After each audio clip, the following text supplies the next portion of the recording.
সফলের লক্ষ্যে রূপসা উপজেলা বিএনপি ও অঙ্গ সংগঠনের উদ্যোগে আজকের এই যৌথ প্রস্তুতিমূলক সভার সম্মানিত সভাপতি রূপসা উপজেলা বিএনপি সংগ্রামী আহ্বায়ক মোল্লা সাইফুর রহমান, প্রধান অতিথি হিসেবে উপস্থিত আছেন খুলনা জেলা বিএনপির অন্যতম যুগ্ম আহ্বায়ক।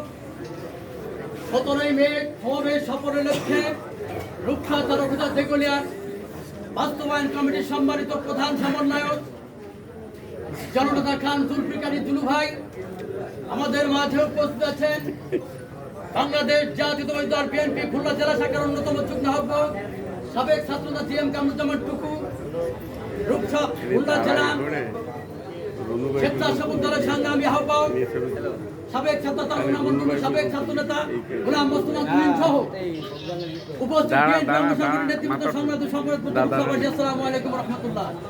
আমার প্রস্তাব হচ্ছে 17 মে আমাদের রুনু ভাইকে ব্যাখ্যা করছেন যে ভিতরে কি আছে। 5 তারিখের আগে বাংলাদেশে যুদ্ধ চলছিল সরাসরি কুপ্রয় বাহিনীর বিরুদ্ধে।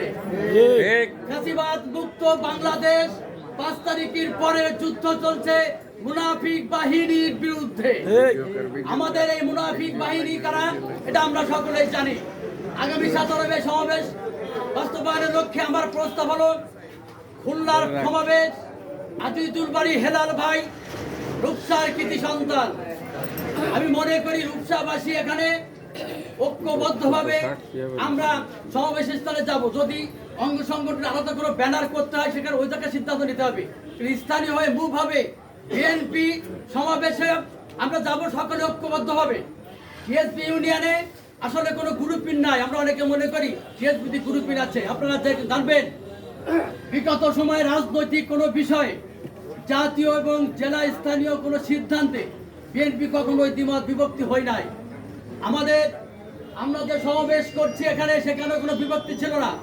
আমার প্রস্তাব হচ্ছে খুলনা জেলা বিএনপি যুগ্ম আহ্বায়ক টিএসপি ইউনিয়নের বাড়িতে জিএম কামরুজ্জামান টুকু, এখানে খুলনা জেলা বিএনপি সদস্য আছেন আসাফুর রহমান, রূপসা উপজেলা বিএনপি সিনিয়র যুগ্ম আহ্বায়ক বিকাশ মিত্র, আমাদের সাবেক আহ্বায়ক আনোয়ার ভাই, কালাম গুলজার, নিয়াম পেটা সহ আমাদের ছাত্রদলে আবু সাইদ, যুব দলের রিপন, স্বেচ্ছাসেবক মাসুদ নাইম যারা আছে আমরা ঐক্যবদ্ধভাবে টিএসপি ইউনিয়ন থেকে যেতে চাই।